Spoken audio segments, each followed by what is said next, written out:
বলতে চাইছেন যে আপনি আপনার স্বামী মানে এনার সাথে মিলে একটা মেয়ের লাশ এই শহরের বাইরে মানে একটা লেকে ফেলেছেন? হ্যাঁ স্যার, আমি এটাই বলছি। আর এই সব কিছু আমি ওর বলাতেই করেছি। কিন্তু আপনার স্বামী তো বলছেন ইনি কিছু জানেনই না। ইনফ্যাক্ট উনি আমাদের এখানে ডেকেছেন। স্যার, এই মহিলা সব উল্টোপাল্টা বলছে। আমাকে ফাঁসানোর চক্রান্ত হচ্ছে আর এও তাতে জড়িত। উল্টোপাল্টা আমি নয়, উল্টোপাল্টা এ বলছে। প্রথমে নিজের দোষ ঢাকার জন্য আমাকে দিয়ে এই সব কিছু করিয়েছে, আর এখন নিজেই না বলছে। স্যার, আমি আপনাকে সত্যি কথা বলছি। আমি বলেছিলাম না যে আমার হ্যাঁ, ওই একই রকম দেখতে লোকের কথা, যে আপনার বন্ধু অ্যালেক্সরা আপনার মতো দেখতে লোকের সঙ্গে দেখা করছে। কিন্তু এটা মনে হচ্ছে না যে আপনার এই গল্পটা সত্যি কম আর কাল্পনিক বেশি লাগছে।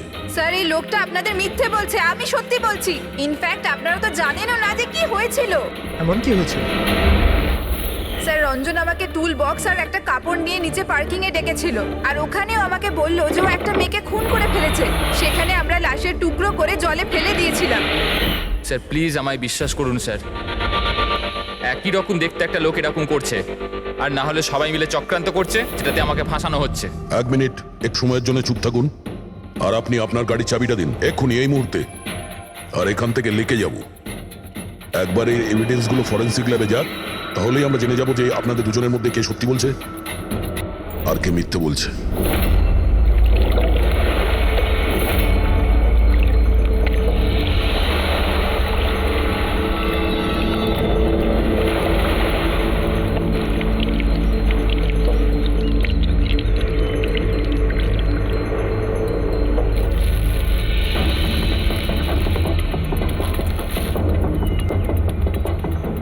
এই মেয়েটা কে? স্যার আমি কি জানি, আপনি আমাকে কেন জিজ্ঞেস করছেন? যা কিছু জানার এর থেকে জানুন না। স্যার, আমি এই মেয়েটাকে চিনি না। আমি জানি না একে। আমি একে মারিনি স্যার। আমি তো ওই সময় শুধু এই লোকটার হেল্প করছিলাম। আমি অনেক রাত অবধি অফিসে ছিলাম স্যার। আপনি চাইলে সিসিটিভি ফুটেজ দেখতে পারেন। চিনের নিচে দেখো, থুতির নিচে স্টিচেস আছে না? আর সেগুলো খুব বেশি পুরনো নয়, মনে হচ্ছে কিছুদিন আগেই ও আঘাত পেয়েছে। পুরবি কোনো না কোনো ক্লিনিক বা হসপিটালে স্টিচগুলো করা হয়েছিল, সেখান থেকে এই মেয়েটার ব্যাপারে জানা যেতে পারে। একটা কাজ করো ফেডরিক, পঙ্কজ, এই বডির টুকরোগুলো আছে না, এই সব কটা আমাদের ফরেন্সিক ল্যাবে পাঠিয়ে দাও। আর এদের দুজনকে আমাদের ব্যুরোতে নিয়ে চলো। স্যার, এ বলছে যে কয়েকদিন ধরে ওরই মতো দেখতে কোনো লোক ওকে ফাঁসানোর চেষ্টা করছে। এর চেনাশোনা লোকরা ওই লোকটার সঙ্গে বিভিন্ন জায়গায় দেখা করছে, আর ওরা ভাবছে যে ও এই। হ্যাঁ স্যার, আমায় ফাঁসানো হচ্ছে স্যার। আর ওই চক্রান্তে এও রয়েছে স্যার। স্যার আপনিই বলুন, আমি যদি এসব করতাম তাহলে আমি আপনাদের ফোন কেন করতাম? স্যার, এখন অবধি আমি আপনাদের যা বলেছি সবকিছু প্রমাণ হয়েছে তো। লাশ তো পাওয়া গেল লেকে, আর ওর গাড়ির ডিকিতে রক্ত পেলেন তো। স্যার, আপনি নিজেই বলুন, যখন এতটা সত্যি আমি বলেছি, তাহলে এখন মিথ্যে আমি কেন বলবো? আমাকে ফাঁসানোর জন্য। স্যার আমি বলছি স্যার, এটা চক্রান্ত স্যার, আমাকে ফাঁসানোর জন্য। ব্যাস ব্যাস, কে কি কাজ করেছে আর করেনি সেটার খোঁজ আমরা করব। শুধু একটা কথা মনে রাখবেন, যে আমাদের সন্দেহ শুধু আপনাদের দুজনকে। বাট স্যার, আমি কিচ্ছু করিনি, আমি নির্দোষ। আমি হতে পারে হয়তো আপনি খুন করেননি, কিন্তু লাশকে টুকরো টুকরো করে লেকে ফেলে দেওয়া এটাও কিন্তু বড় অপরাধ, বুঝেছেন আপনি? স্যার, সিসিটিভি ফুটেজ পেয়ে গেছি।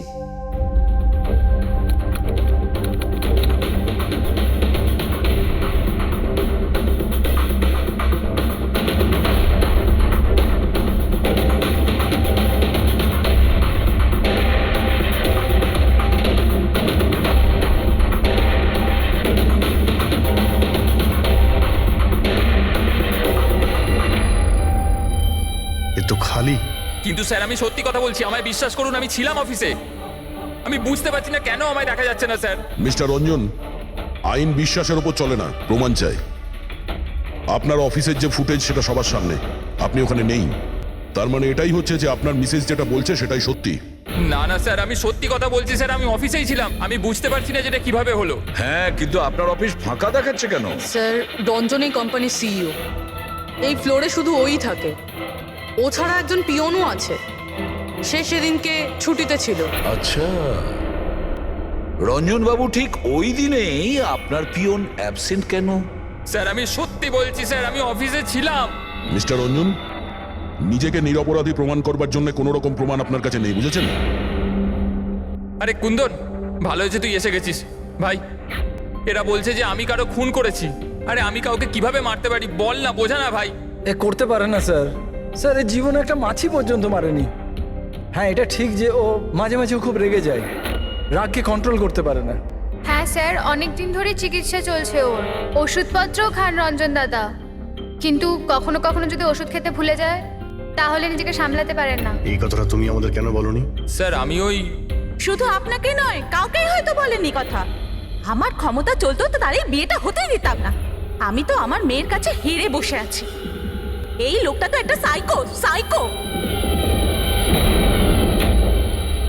এই রঞ্জন একজন মানসিক রোগী। এর পার্সোনালিটি ডিসঅর্ডার আছে। এর মাথা তো সেটাই মনে রাখে যেটা ও মনে রাখতে চায়, বাকি সমস্ত কথা তো এ ভুলে যায়। হতেই পারে স্যার যে খুনটা এই করেছে আর ভুলে গেছে। ব্যাপারটা হচ্ছে যে আমি আগে অসুস্থ ছিলাম, কিন্তু তারপর আমি ঠিক হয়ে গেছিলাম। আপনি এরম কেন বলছেন?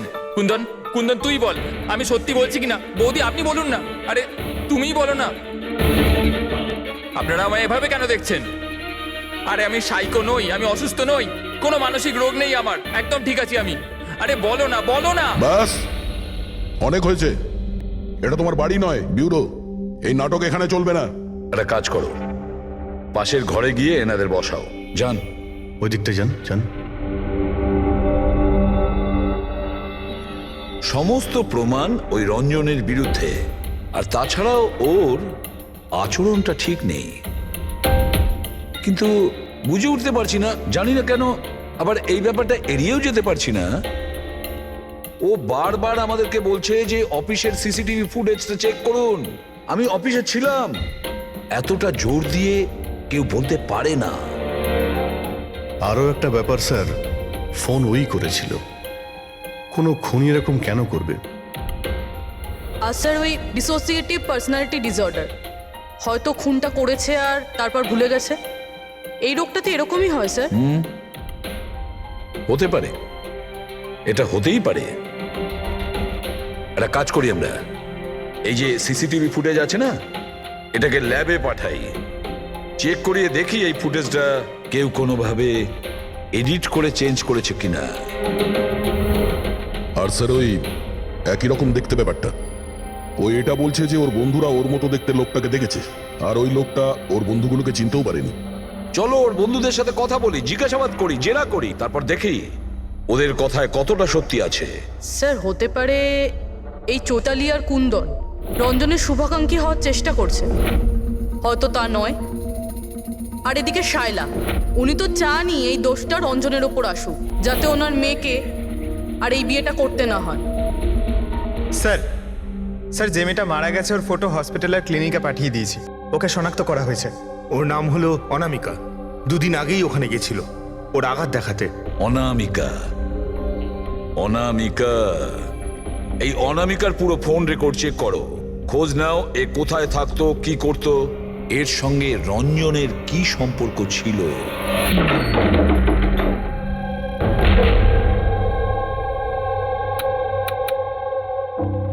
স্যার অনামিকা হসপিটালে এই অ্যাড্রেসটাই দিয়েছিল। এবার কি করি? দেখা যাক, কোনো প্রমাণ নিশ্চয়ই পাবো। একটু আশেপাশে দেখো কোনো প্রতিবেশী আছে কিনা।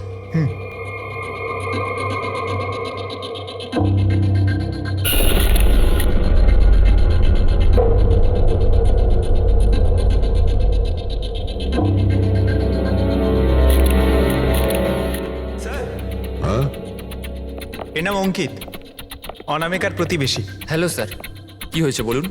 অনামিকা ঠিক আছে তো? না, অনামিকার খুন হয়ে গেছে, আর আমরা সেই জন্যই এর তদন্ত করছি। আপনি ওর ব্যাপারে কিছু বলতে পারেন যার সাহায্যে আমরা খুনি পর্যন্ত পৌঁছতে পারি? না স্যার, আমি ওর ব্যাপারে বেশি কিছু তো জানি না। হ্যাঁ, তবে এটুকু জানি যে ও অ্যাসিস্ট্যান্ট ডাইরেক্টর ছিল আর এখন একটা ইন্টারন্যাশনাল শর্ট ফিল্মে কাজ করছিল। ইন্টারন্যাশনাল শর্ট ফিল্মে? আচ্ছা, ওর কোনো বন্ধু কিংবা আত্মীয় যে এখানে ওর সঙ্গে থাকতো?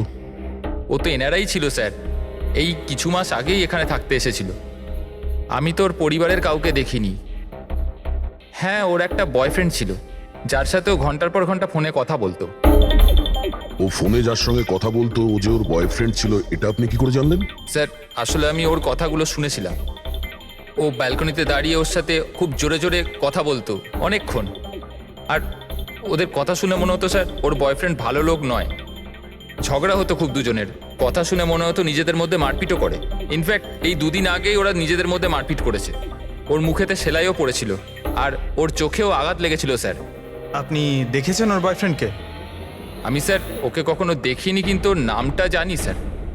আচ্ছা, কি নাম কি ওর? Ranjan. Ranjan?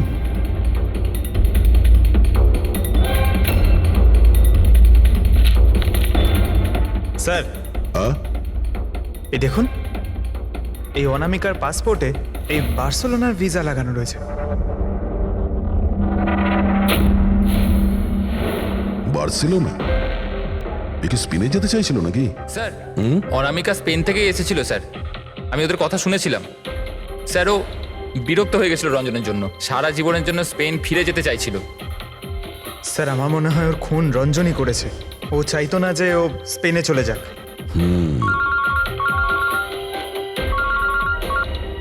Hello? Sir, অনামিকার phone records পাওয়া গেছে। একটা নাম্বারে যেটাতে ও সবচেয়ে বেশি কথা বলতো সেটা রঞ্জনের কোম্পানির নামে রেজিস্টার্ড আছে।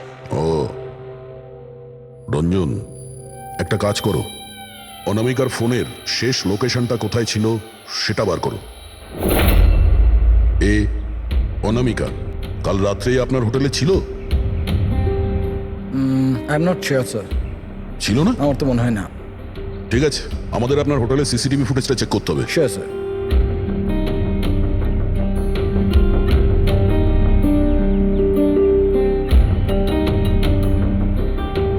এই তো অনামিকা।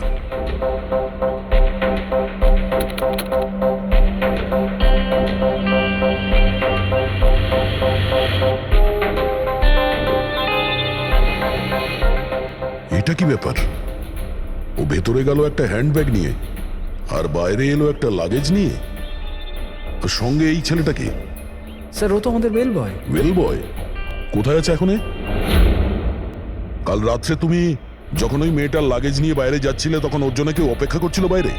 হ্যাঁ স্যার, একজন লোক তো ছিল, ওর জন্য ওয়েট করছিল। কে ছিল? লম্বা রোগা করে একজন ছিল। লম্বা রোগা করে? এ ছিল ওই লোকটা? স্যার, মনে হচ্ছে তো এরকমই ছিল। দেখে তাই মনে হচ্ছিল মানে? স্যার, ও দূরে দাঁড়িয়ে ছিল, তাই আমি ঠিকমতো দেখতে পাইনি। ও, তার মানে এই রঞ্জন, ও আমাদের মিথ্যে কথা বলেছে। ও অনামিকাকে আগে থেকেই চিনতো, আর শেষবার অনামিকা ওর সাথেই ছিল। রঞ্জন বলছে যে আপনারা ওকে আলাদা আলাদা জায়গাতে দেখেছিলেন, কিন্তু ও বলছে ও ওখানে ছিলই না। ব্যাপারটা কি বলুন তো? স্যার, আমি একদিন কফি শপে কফি খাচ্ছিলাম, আমি দেখলাম যে রঞ্জন বাইরে কারোর সাথে কথা বলছে। রঞ্জন, রঞ্জন, এই রঞ্জন! স্যার, আমি যখন ওকে ডাকলাম ও জানি না কেন আমার কথা না শুনে অন্যদিকে চলে গেল। রঞ্জন! কিন্তু স্যার, যখন আমি এই ব্যাপারে ওর সঙ্গে কথা বললাম তখন ও বললো যে ওখানে ছিলই না। আমি জানি না ও কেন মিথ্যে কথা বললো। আর লীলা দেবী, ওকে আপনি কোথায় দেখেছিলেন? কান্দিওয়ালাতে একটা জুয়েলারি শপে। ওর সঙ্গে একটা মেয়েও ছিল। রঞ্জন, রঞ্জন! আচ্ছা, এই মেয়েটা ছিল কি? হ্যাঁ স্যার, এই মেয়েটাই ছিল। কিন্তু যখন ওর সঙ্গে আমি ফোনে কথা বললাম, বলতে শুরু করলো আমি তো ওখানে ছিলামই না। আর তোমার সঙ্গে কি এটাই ঘটেছে? হ্যাঁ স্যার, ও বাজারেতে আমার সামনে দিয়ে যাচ্ছিল। আমি ওকে হাত দেখালাম, হাই বললাম, মদন রে, কিন্তু ও সরাসরি আমায় ইগনোর করলো, অটোতে বসলো, চলে গেল। এদিকে দেখ ভাই, আমি রঞ্জন, রঞ্জন! ঠিক আছে, thank you very much. Sir, এদের কথা শুনে মনে হচ্ছে রঞ্জন ইচ্ছে করে ওদের সামনে এসেছিল আর এরকম বিহেভিয়ার করেছে। কিন্তু অভিজিৎ, কি কারণ হতে পারে? এরকম ব্যবহার কেন রঞ্জন করেছিল? না না না না, কিছু না কিছু গোলমাল তো নিশ্চয়ই আছে অভিজিৎ। যেখানে যেখানে এরা রঞ্জনকে দেখেছে না, দেখি ওখানে কোনো সিসিটিভি ফুটেজ পাওয়া যায় কিনা।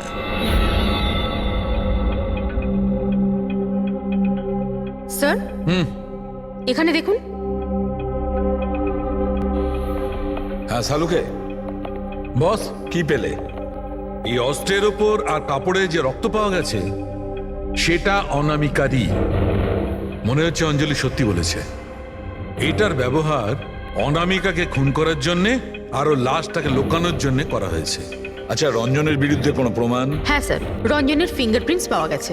একটা তো এই টুল বক্সে, আর দ্বিতীয়টা গাড়ির ডিক্কিতে, যেখানে অনামিকার রক্তও পাওয়া গিয়েছিল। তার মানে রঞ্জন অঞ্জলির সঙ্গে ছিল। এটা তো খুব সহজ সরল প্রমাণ। অঞ্জলি সত্যি কথা বলা আর রঞ্জনকে খুনি প্রমাণ করা। কিন্তু বস, আরো অনেক কিছু পাওয়া গেছে। কি? স্যার, আমরা একটা বিশেষ ধরনের পলিমার আর সিলিকনের ট্রেসেসও পেয়েছি, যেটা সাধারণত অদ্ভুত ব্যাপার। সিলিকন আর পলিমার, এটা তো সত্যিই অদ্ভুত ব্যাপার। আরো একটা বিশেষ কথা দেখাচ্ছি, এসো। এই কেমিক্যাল, বস, এই বিশেষ কেমিক্যালটা আমরা সব জায়গায় পেয়েছি। কাপড়ে, টুল বক্সে, অস্ত্রের উপর, সব জায়গায়। আর এটা ছাড়া এই দেখো, এই কিছু সায়ানাইড, কিছুটা ক্লোরাইড, এইসব কেমিক্যাল। সবচেয়ে বড় কথা হচ্ছে এই যতগুলো কেমিক্যাল আছে এই সিচুয়েশনে এখানে এগুলো থাকাই উচিত নয়। রঞ্জন, এই রঞ্জনের স্বাধীন থাকা চলবে না।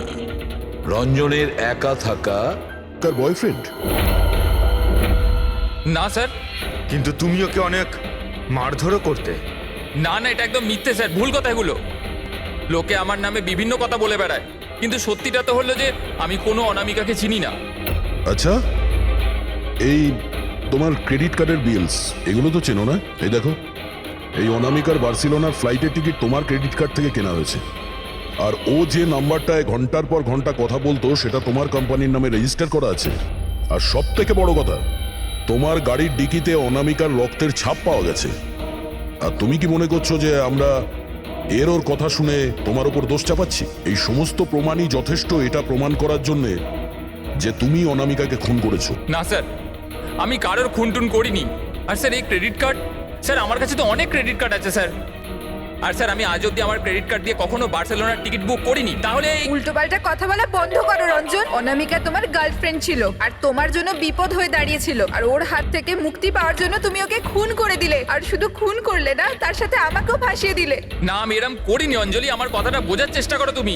বৌদি, মানছি যে সমস্ত প্রমাণ এটাই ইঙ্গিত করছে যে রঞ্জনই খুনটা করেছে, কিন্তু কিছু প্রমাণিত হয়নি এখনো। আপনারা প্লিজ আমাদের কাজ করতে দিন। দেখো রঞ্জন, তোমার নির্দোষ হওয়ার কোনো প্রমাণ তোমার কাছে নেই। আর খুনের সময় তুমি কোথায় ছিলে এর কোনো সাক্ষীও নেই। আর তোমার ওই অফিসে সিসিটিভি ক্যামেরা ফুটেজ, ওর মধ্যে তুমি উধাও। অনামিকার হোটেলের বাইরে তোমার গাড়ির দাঁড়িয়ে থাকা, তোমার গাড়ির ডিকিতে অনামিকার রক্ত পাওয়া, ফোন রেকর্ড, ক্রেডিট কার্ড বিলস, তোমার বাঁচার আর কোনো রাস্তা নেই। এই একই রকম দেখতে অ্যাঙ্গেলটা একবার পরিষ্কার হয়ে যাক, তারপর তোমাকে অ্যারেস্ট না করার কোনো কারণ আমাদের কাছে থাকবে না। ততক্ষণের জন্য তুমি এখানে নিজের বাড়িতেই নজরবন্দি থাকবে, ফ্রেডির তত্ত্বাবধানে। আর আপনারা তদন্ত শেষ না হওয়া পর্যন্ত আপনাদের মধ্যে কেউ এখান থেকে যাবেন না। ফ্রেডি, নজর রেখো। Sir, sir please sir, sir আমার কথাটা বোঝার চেষ্টা করুন, আমি কিচ্ছু করিনি। পূরবী, তুমি কি বলছো তুমি খেয়াল করেছো? হ্যাঁ স্যার। স্যার, ইমেজ ফরেন্সিক এক্সপার্টরা কনফার্ম করেছেন এই রঞ্জনের ফুটেজের সাথে এডিট করা হয়েছে। এই ফুটেজটায় কিছু আউট অফ ফোকাস ব্যাপার আছে, যেটা থেকে এটা প্রুফ হয় যে এখানে কেউ একজন ছিল, যেটাকে খুবই ভালোভাবে ডিলিট করা হয়েছে। অন্য আর কেউ নয়, ও রঞ্জনই হবে। তার মানে ওর এই একই রকম দেখতে গল্পটা সত্যি। অনামিকার খুনের সময় ও অফিসেই ছিল। তাহলে ওর খুন কি করে করবে? একটাই লোক একই সময়ে দু জায়গায় কি করে হতে পারে? স্যার, স্যার সেই সব সিসিটিভি ফুটেজ পেয়ে গেছি যেখানে রঞ্জনের বন্ধুরা রঞ্জনকে দেখেছিল। কফি শপ, জুয়েলারি শপ আর মার্কেটে। দরজা খোলো, বাইরে বেরোতে দাও। আরে কেন আমাকে আটকে রেখেছো? খোলো, আমি বলছি খুলে দাও। এটা কি হচ্ছে? ওর আবার আগের মতো অবস্থায় নেই তো? খোলো। সে কি? তাহলে তো ওনাকে কাবুতে আনার নিশ্চয়ই কোনো উপায় থাকবে। শুধু একটাই ওষুধ আছে, ঘুমের ইনজেকশন। খোলো, আমি বলছি দরজাটা খোলো। আরে এইভাবে কেউ কাউকে আটকে রাখে নাকি? আমার তো খুব ভয় লাগছে, আমি দরজা ভেঙে মাথা খারাপ হয়ে গেলে আবার কিছু করে নেবে না তো? সব এক একটা রত্ন এখানে, দরজাটা খোলো। আমিই দেখছি। আরে কেন আটকে রেখেছো আমায়?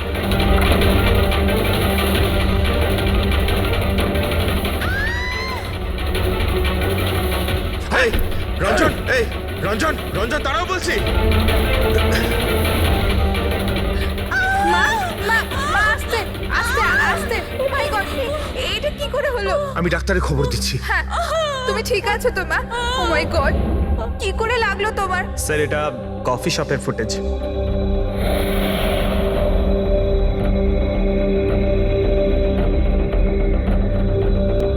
স্যার এবার জুয়েলারি শপ।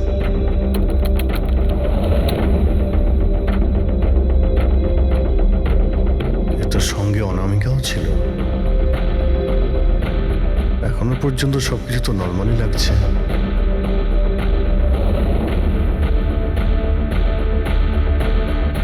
স্যার এবার মার্কেট প্লেস।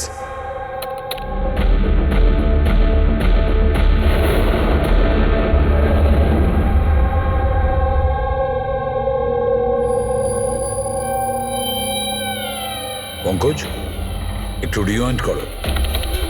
হ্যাঁ, আগে ওই রঞ্জনকে জুম করো।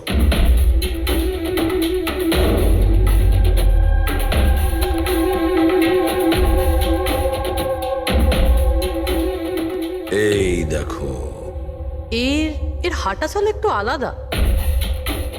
ও অন্য ধরনের জুতো পরে রয়েছে।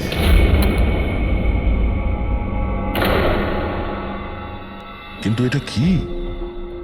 দয়া ওয়াকিং বুট পরেছে, ওয়াকিং বুট। যার পায়ের হাড়ে কোনো প্রবলেম থাকে না, সে ওই ওয়াকিং বুট পরে। কিন্তু রঞ্জনের পা তো একদমই ঠিকঠাক আছে। সেটাই তো, এটা তো হতেই পারে না। তাহলে ও কি? হ্যাঁ শালুকে বলো, কি এখনই? আচ্ছা ঠিক আছে, আমি আসছি। শালুকে ফরেন্সিক ল্যাবে ডেকেছে, এখনই যেতে হবে। চলো। হ্যাঁ ফেডরিক বলো, কি বললে তুমি? ঠিক আছে, হ্যাঁ ওখানেই থেকো। ফ্রেডরিক বলছিল রঞ্জন পালিয়ে গেছে শায়লার ওপর আঘাত করে।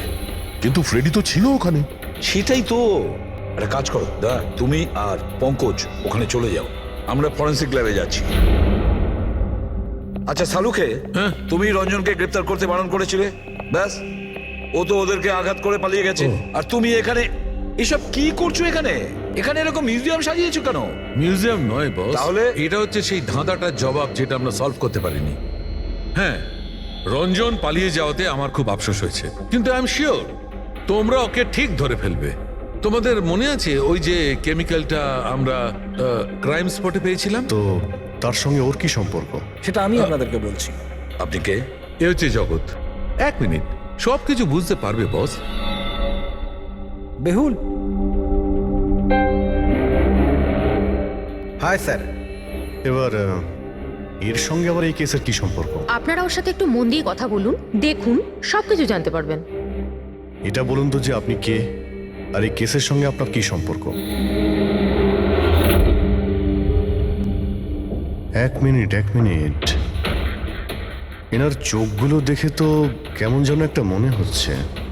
শুধু চোখই নয়, এনার তো পুরো মুখের মধ্যেই কিছু গোলমাল আছে অভিজিৎ, ফেসের ওপরে গোলমাল আছে।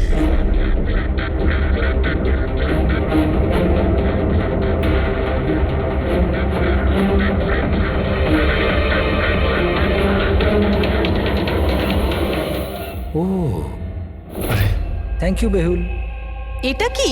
আমি বলছি বস, ওই কেমিক্যালস যেটা ক্রাইম স্পটে পাওয়া গেছিল, আসলে ওই কেমিক্যালটা এই ধরনের মাস্ক আর নকল রক্ত তৈরি করতে কাজে লাগে। বিশেষ করে এই সিলিকন মাস্ক, যেটা ওই সিনেমাতে ব্যবহার হয়। সব থেকে বড় ব্যাপার হচ্ছে এর মধ্যে চোখের পাতা থাকে না, আর চোখের জন্য এখানে গর্ত একটা থাকে আসল মুখের মতো, যাতে যে এটা পড়বে তার আসল চোখটা এই গর্ত থেকে বেরিয়ে এসে যাতেও দেখতে পায়। আর স্যার, এটাকে বানানো কিন্তু অত সহজ নয়। হাই কোয়ালিটির সিলিকন আর পারদর্শী লোকই এটা বানাতে পারে। লেটেস্ট টেকনিকের জন্য স্যার, এটা যে পড়বে তার যে মুখের ভাব সেটাই মাস্কে ফুটে উঠবে। এর থেকে তো একটা কথা পরিষ্কার, অভিজিৎ, কেউ রঞ্জনের মতো দেখতে হুবহু একটা মুখোশ বানিয়েছে, একটা মাস্ক বানিয়েছে। রঞ্জনের মতো হাইটের কেউ ওরই মুখের মতো কোনো মাস্ক বানিয়েছিল আর লোকেদের বোকা বানাচ্ছিল। হ্যাঁ, আর সেই জন্যই সবাইকেও দূর থেকে দেখা দিয়েছিল, কারণ যদি কাছে আসতো তাহলে সবাই বুঝে যেত ও কোনো মাস্ক পরে আছে। আর স্যার অঞ্জলি, ও তোর সাথেই ছিল, ওর সাথে কথাও হয়েছে, ওর সাথে লাশটা লুকোনোর চেষ্টা করেছে। ওর মুখে রক্তও লেগেছিল, আর ওখানে লাশগুলোকে কাটছিল আর লুকিয়ে রাখার চেষ্টাও করেছিল, তাই হয়তো তাড়াহুড়োতে কোনো খেয়ালই করেনি। আর তাছাড়াও এই যে একই রকম দেখতে না, নিশ্চয়ই ওর পায়ের হাড়ে কোনো প্রবলেম ছিল, তাই ও ওয়াকিং বুট পরেছিল। আর এই মাস্ক তৈরি করাও এত সহজ নয়। স্যার, এই মাস্ক ফিল্ম প্রজেক্টেই কাজে লাগে। ও হ্যাঁ, তবে এটুকু জানি যে ও অ্যাসিস্ট্যান্ট ডাইরেক্টর ছিল আর এখন একটা ইন্টারন্যাশনাল শর্ট ফিল্মে কাজ করছিল। স্যার, দয়া বলছিল যে অনামিকা ও নাকি কোন ইন্টারন্যাশনাল শর্ট ফিল্মে কাজ করছিল। ওর পক্ষে এগুলো করা তো খুবই সহজ। তার মানে ও রঞ্জনের গার্লফ্রেন্ড ছিল না, ওকে নিজেরই খুনে ফাঁসানোর চেষ্টা করেছিল। সেই জন্যই ও বেল বয়কে গাড়ি অব্দি নিয়ে গিয়েছিল। স্যার, নিজের প্রতিবেশীর সামনে রঞ্জনের সাথে ফোনে কথা বলার নাটক করেছিল। মানলাম অভিজিৎ, আমি মানলাম, কিন্তু কেউ নিজের মৃত্যুর ষড়যন্ত্র নিজে কেন করবে? মানে আমি বলতে চাইছি, অনামিকা তার নিজের মৃত্যু কেন নিজে ডেকে আনবে? না না না না, কিছু তো একটা গোলমাল আছেই। কেউ তো একজন আছে যে অনামিকাকে শিখণ্ডি খাড়া করেছে, আর সেই পুরো কেসটার মাস্টার মাইন্ড, বুঝেছো? আপনাদের মাথা খারাপ আছে? ফ্রেডি ইনজেকশন নেওয়ার জন্য ভেতরে গেছে আর তোমরা ওই লোকটাকে ছেড়ে দিলে। আমরা তোকে পালাতে দিইনি, আমরা কি দরজা খোলার কি দরকার ছিল? ওই লোকটা যে মানসিক অবস্থা নিয়ে এখান থেকে পালিয়ে গেছে, কে জানে কার সাথে কি করে দেবে। শায়লা দেবীর ওপর হামলা করেই দিয়েছে। স্যার, একটা কথা বুঝতে পারলাম না, ওরা তোমাদের দুজনের সামনে থেকে পালালো আর তোমরা ধরতে পারলে না ওদের? স্যার, আমরা খুব ভয় পেয়ে গেছিলাম, আর সব কিছু এত তাড়াতাড়ি হলো। স্যার, আমরা যদি মাঝখানে আসতাম তাহলে আমাদের উপরও তো হামলা করতে পারতো না স্যার। হ্যাঁ, যেমন ভাবে আন্টিকে হামলা করেছিল আমাদেরও করতে তাহলে। হ্যাঁ, এক মিনিট, শায়লা দেবীর ওপর হামলা? কিন্তু কিভাবে? ওর কাছে অস্ত্র কি করে এলো? এখানে তো কোনো অস্ত্র ছিল না, আমরা সমস্ত অস্ত্র সরিয়ে দিয়েছিলাম। হ্যাঁ হ্যাঁ স্যার, শুধু ঘরে কেন, কিচেনেও সবজি কাটার কোনো ছুরি পর্যন্ত নেই।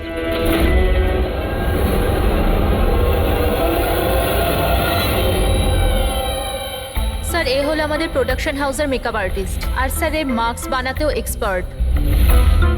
তুমি অনামিকার জন্য মাস্ক বানিয়েছিলে, তাই না?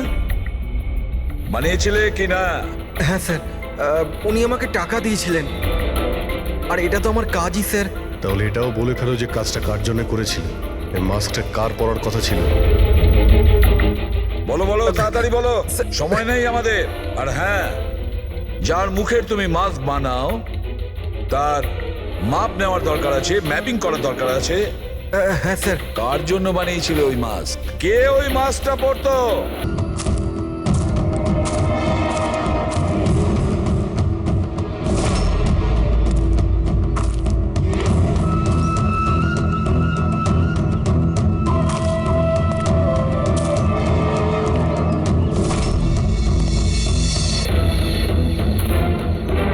কে তুমি?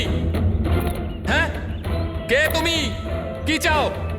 কেন আমাকে বেঁধে রেখেছো? আমার তো মনে হয়েছিল আমাকে দেখে তুমি খুব খুশি হবে, কারণ আমিই তো হচ্ছি সে যাকে তুমি খুঁজে চলেছ। তোমারই আর এক রূপ। রূপ? কিন্তু তোমার মুখ তো আমার সাথে মেলে না। কারণ এটাই, আমি তোমার মতন মুখের মাস্ক পরে নেই এখন, নাহলে তুমি আমাকে চিনতে পারতে না যে আসল তুমি না আমি। আর একটা কথা, আমি তোমার আওয়াজে কথাও বলতে পারি। কিন্তু তুমি এমন কেন করছো? যাতে অনামিকার খুনের জন্য তোমার জেল হয়ে যায়। কিন্তু আমার তোমার সাথে কি শত্রুতা? আমি তো তোমাকে চিনি অব্দি না। ওসব জেনে তুমি কি করবে? এখন তো শুধু এটুকুনি জেনে রাখো যে আমার এত পরিশ্রমে সিআইডির লোকেরা জল ঢেলে দিয়েছে, আর আমার কাছে শুধুমাত্র এখন একটাই রাস্তা বাকি আছে, যে তোমাকে আমি মেরে ফেলবো।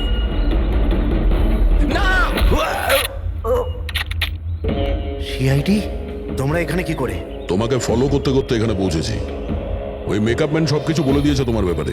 খুব ভুল করেছো তোমরা এখানে এসে। রঞ্জনকে তো আমি কিছুতেই ছাড়তে পারবো না, কারণ আমি ওকে মারবার জন্য কন্ট্যাক্ট নিয়েছি। কিন্তু এখন তোমরা ওর সঙ্গে মরবে।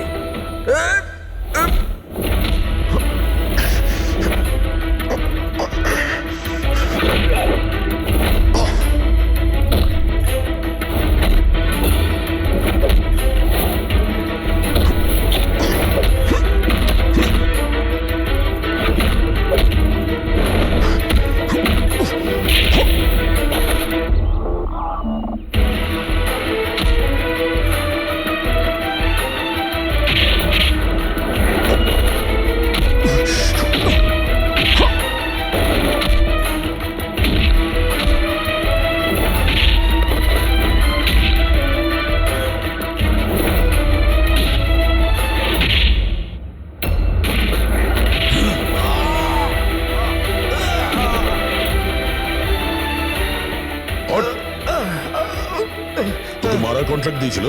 হ্যাঁ, কে দিয়েছিল? অনামিকা মারা যাওয়ার পরেও তোমাদের প্ল্যান চালু আছে। কে মাস্টার মাইন্ড? আমায় ক্ষমা করে দাও মা। তোমার মতের বিরুদ্ধে গিয়ে বিয়ে করে আমি অনেক বড় ভুল করে ফেলেছি। কখনো ভাবতেও পারেনি যে ও এসব করতে পারে। রঞ্জন কোথায়? ওকে পেলেন না আপনারা? পাওয়া গেছে রঞ্জনকে।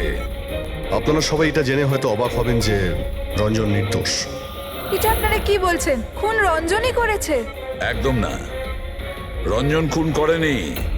খুন করেছে আপনাদের মধ্যেই কেউ একজন। আমরা? কিন্তু আপনি তো জানেন যে এদের সবার উপস্থিতিতেই রঞ্জন আমাকে আঘাত করেছে। কি করে করলো? মানে কোন জিনিস দিয়ে আপনার উপরে আক্রমণ করেছিল?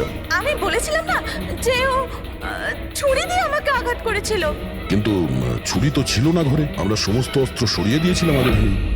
আপনার এই আঘাত ছুরি দিয়ে নয়, বরং নেইল ফাইল, নখ কাটার জন্য যেটা ব্যবহার করা হয়, আপনার এই আঘাত সেটা থেকে লেগেছে। মনে হচ্ছে উনি এখনো কনফিউজড। কোনো ব্যাপার নয়, ওনাকে আমরা সাহায্য করছি। ফ্রেডি,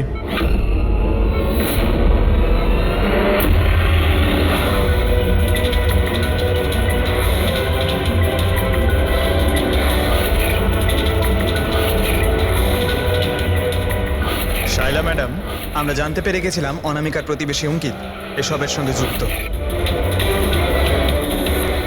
তো এই জন্য আপনি আমায় বাড়ি থেকে তাড়িয়ে দিয়েছিলেন, যাতে আমার কিডন্যাপ করে আপনি আমাকে খুন করতে পারেন। মা, তুমি এই খবরদার, খবরদার, যদি আমাকে মা বলে ডেকেছিস তো। মা শব্দের অর্থ কি হয় তোমরা দুজন জানো? স্যার, এ আমার অনিচ্ছা সত্ত্বেও রঞ্জনের সাথে বিয়ে করলো, আর আমার সাথে সব সম্পর্ক চিরদিনের মতন ত্যাগ করলো। আর আজ এরা আমার সম্পত্তির অধিকার চাইতে শুরু করেছে। এই সব এই রঞ্জনের কাজ। এই উস্কেছে আমার মেয়েকে, আমার একমাত্র সন্তান, নিজের স্বামীর সঙ্গে মিলে ধীরে ধীরে আমাকে বিষ দিয়ে মারতে শুরু করলো।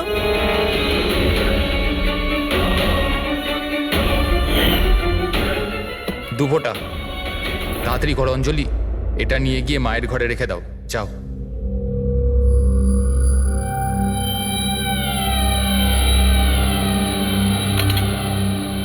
কিন্তু আপনি অনামিকার খুন করলেন কেন? ওর কোনো দোষ ছিল না, কিন্তু আমার কাউকে তো একটা দরকার ছিল এই সব কিছু করার জন্য। কিন্তু আমি এদের দুজনকে শাস্তি দিতে চেয়েছিলাম যে রঞ্জনের ফাঁসি হয়ে যাক, আর অঞ্জলির সারা জীবনের মতো জেল। শায়লা দেবী, এদের প্রতি আপনার ঘৃণা আপনাকেও এদেরই মতন অপরাধী বানিয়েছে। এদের দুজনের তো শাস্তি হবেই। আপনার প্রাণ নেওয়ার চেষ্টা করেছে বলে, কিন্তু আপনারও